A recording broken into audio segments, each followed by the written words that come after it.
We live in a truly exciting era. Mankind is discovering new things all the time. Sometimes we find them right under our noses and in the most unlikely places. What if all we ever needed to do to make our car engines more efficient was to vaporize the fuel using the exhaust from the engine itself? It sounds simple, but all the great discoveries, from the revelation that the world was round to the principles of flight itself, have come from simple observations of the world around us. The film you're about to see could change your thinking about the way we could be using energy in America. We call it your Declaration of Energy Independence, because you can gain energy independence whether or not everybody else does. It's completely up to you. Better World Technologies and Dutchman Enterprises are working together on a new and exciting way to modify car engines. You may have a hard time believing what you're about to see, but it's true. There's some very exciting research going on at this compound in New Jersey, and also at a second facility in the Detroit area. Let's go inside and take a look. Here we are at the facility where an exciting engine modification process has been developed. These guys are going to run this little internal combustion machine on some rather unusual fuel just to prove that it can be done. Imagine running your engine on pickle juice, or Coke, or Pepsi, or anything liquid. Now, for the viewer to get the idea of how amazing the technology is, they'll do a demonstration with their portable engine. Mechanically, it's just like the one you have in your car. First, they'll mix a rather unusual fuel mixture. They start off with a little gas to have some carbon to start the engine. To this, they will add Pepsi. I think that it's the law that if you use Pepsi, you have to also use Coke. And they can also put in coffee or Frappuccino. Also some pickle juice, hot sauce, soy sauce, ketchup for the kids, barbecue sauce, A1 sauce, anything liquid. Now for something truly amazing. If they put this black oil in with your fuel, your car would smoke like a flak machine from World War II. Let's put a good shot of this in. Hey, did you ever put sugar in someone else's gas tank? Well, I hope not, but I'm sure you never put it in your own gas tank. What would happen if you put sugar in the fuel tank of your unmodified car? Well, it would freeze up the engine right there and then. But let's put a healthy dose of sugar in this engine. One final ingredient is aqua velva, aftershave lotion. The reason for this is because one of these guys will put his face down here where the exhaust comes out and breathe the exhaust from this engine. And we do want it to smell nice. Do not attempt to do what you're about to see with your unmodified car. But they can do it here because the exhaust coming out will not be hot. They'll also use a white rag to prove there's no pollution. The white rag should get black, but it won't, even though they put all that dirty oil in. With his face in the exhaust, he will take deep breaths, and tears will not streak down his face, and he will not cough. Both of these events will happen to you if you're foolish enough to put your face in front of the exhaust of your unmodified engine. Well, here we have a rather weird fuel mixture. Let's see if this engine will run on it.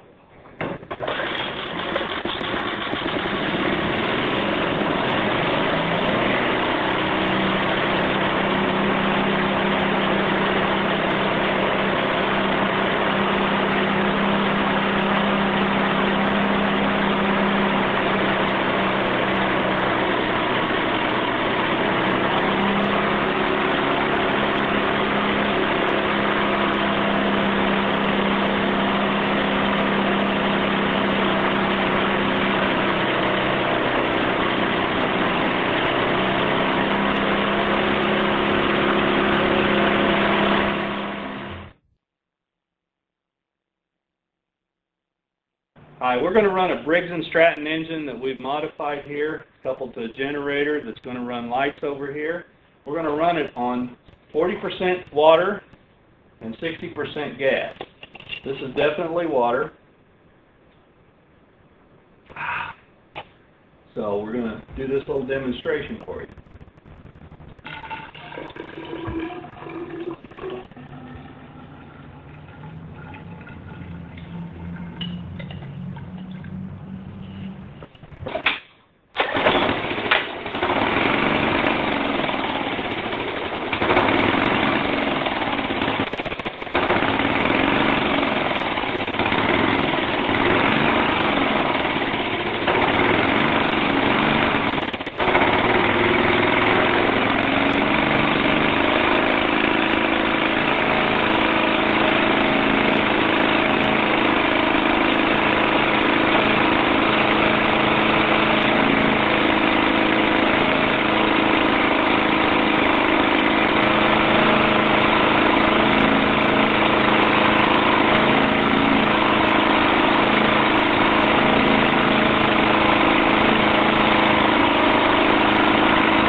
Recently, the History Channel ran a show on modern marvels called Gasoline. You can purchase a copy of this video from the History Channel. In it, experts explain that it's extremely important to vaporize the fuel going into your internal combustion engine. If not, you get a misfire, and that causes bad fuel mileage. What they don't explain is why you have a computer on your new car that makes sure that no vapors are injected into your engine. It's as if the car manufacturers and the gas refiners are working together to ensure low gas mileage. Do they want you to have bad gas mileage? Other experts in this History Channel video explain that there is a difference between the gas you buy in the summer and the gas you buy in the winter. The refiners also admit that the same brand of gas you're buying in California is a different mixture than the gas you're buying in Montana. Supposedly, the one in California gets less mileage, but is cleaner. In fact, according to these experts, there are not only 103 different mixtures, but they can put additives into their gas just before delivering it. With such inconsistent product, how could anyone predict your gas mileage? Using which gasoline? And where? Did they do this to defeat this fuel vaporization technology that has been known to the industry for years?